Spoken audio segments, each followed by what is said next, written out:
Hello and welcome to Eat These Words. Today I thought I would show you a marmalade recipe. My father-in-law is going through it like snowflake, as they say.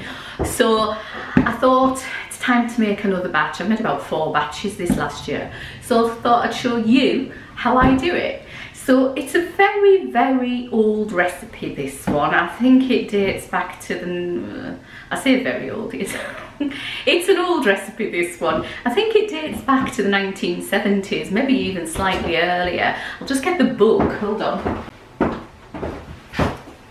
This is the book here that I'm using.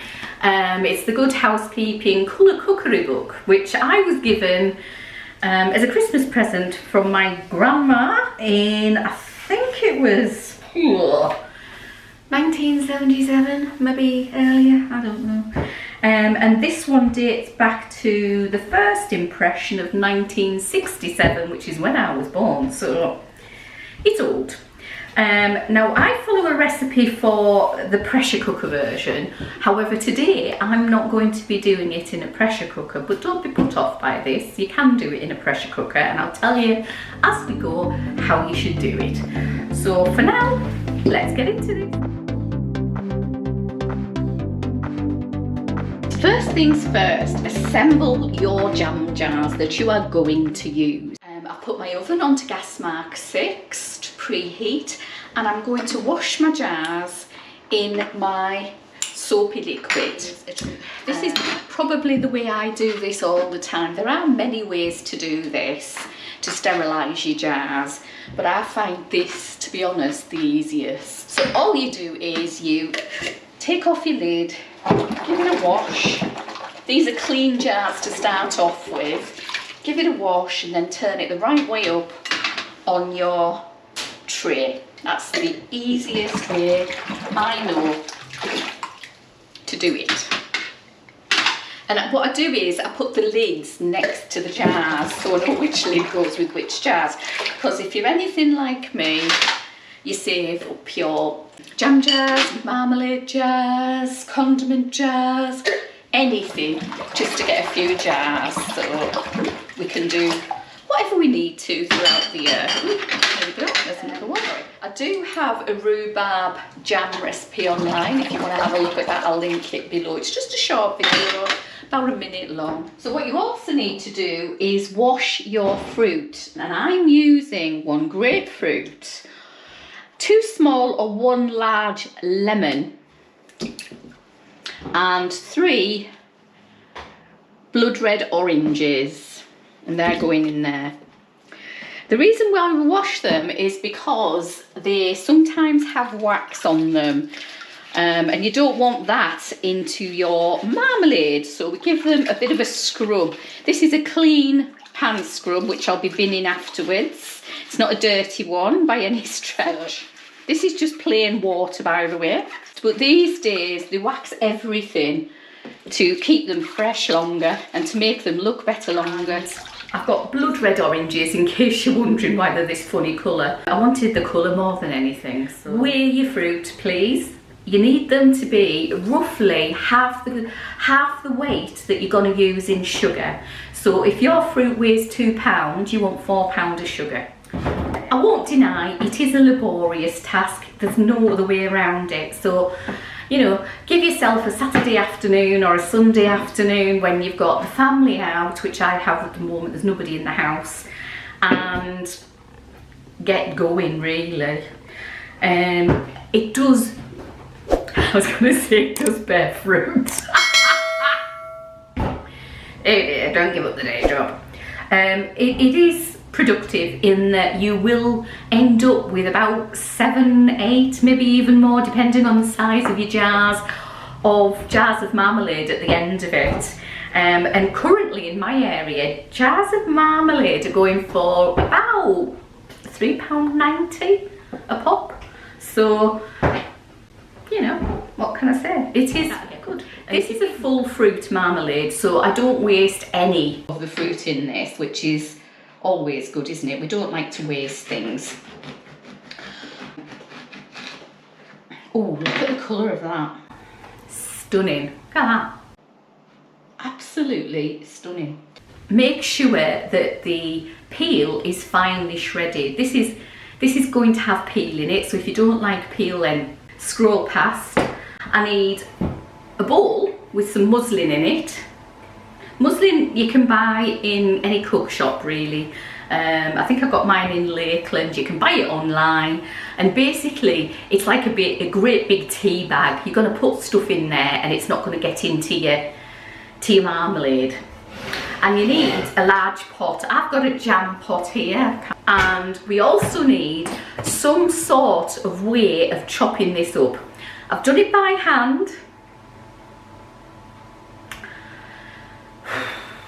It took forever, it really did. I've done it using a mandolin, and yes, it works. Again, it takes forever. So I'm using my Bosch food processor here. I've got the fine slicer in here, and we're gonna pop it through here. So we're gonna chop our grapefruit up.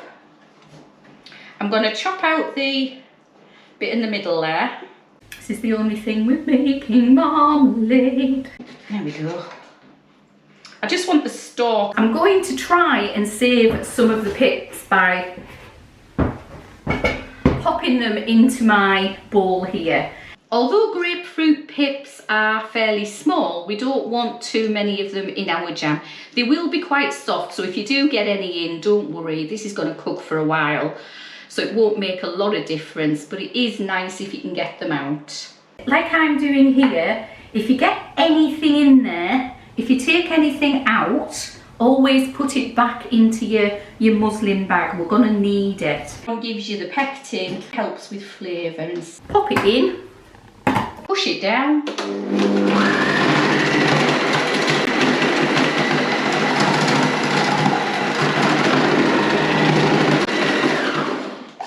Now then, any bits that you've got left over that haven't gone through, just pop it into your muslin. So all these bits that are lying on the top, just pop them into your muslin bag. They will add flavour and they'll help with the setting of the jam marmalade. Okay, we're just going to check everything, make sure it's okay. I'm going to tip all of that into my cauldron. Just check inside here.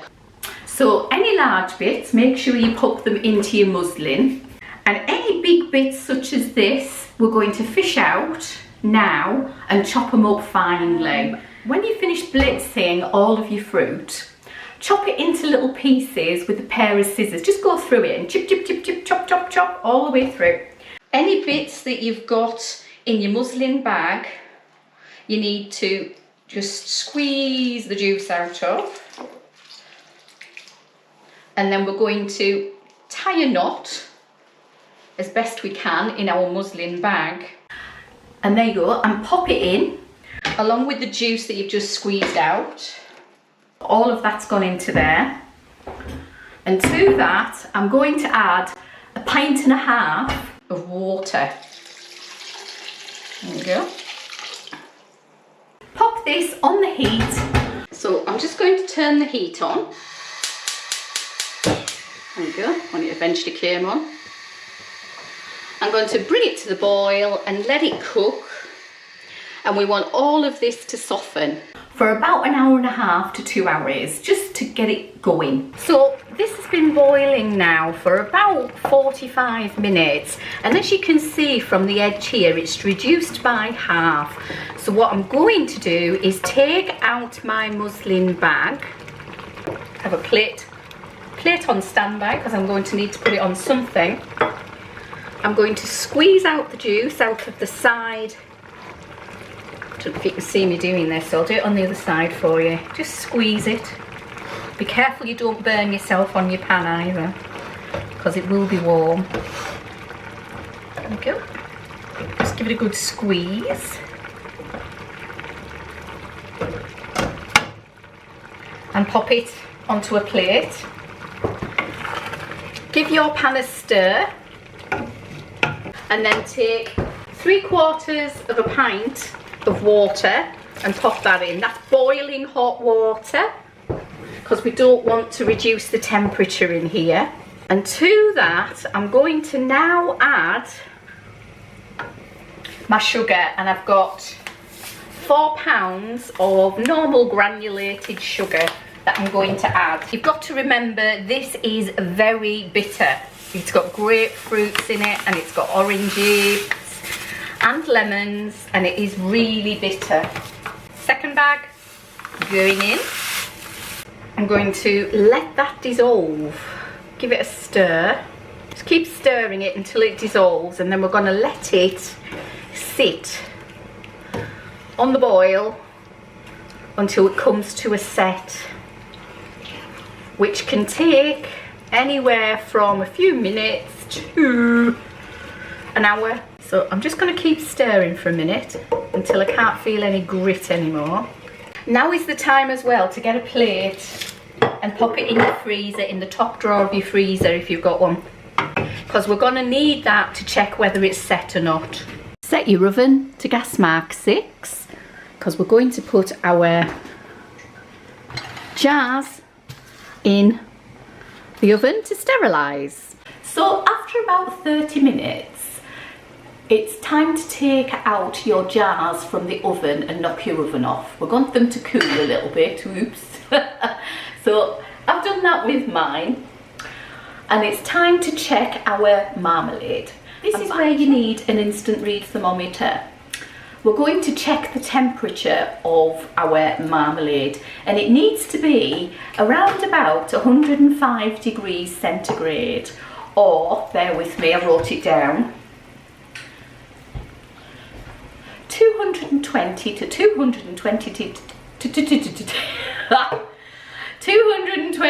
222 degrees Fahrenheit. So let's see what it is. I'm going to pop this way on so you can see it. Please be careful not to burn yourself when you're doing this. 103, 4, 4.6, 7. It's not quite 105, and I know from previous experience that it really does need to be 105 degrees. So we're going to give it a little bit longer.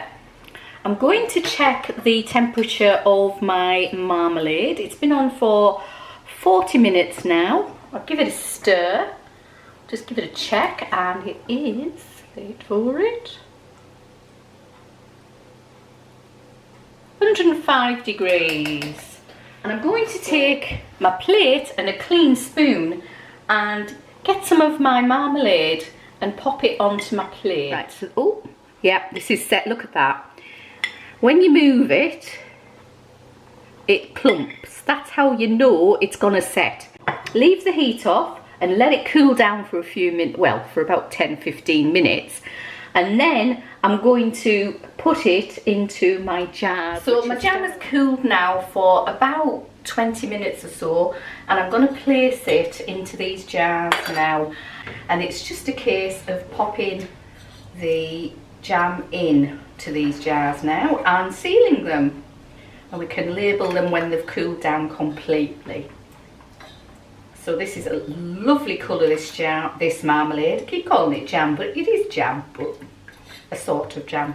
Because it's a citrus, it's marmalade. So this is the finished product. I managed to get them all labelled and popped away into storage, ready for the coming weeks. A lovely little marmalade. I recommend you try it.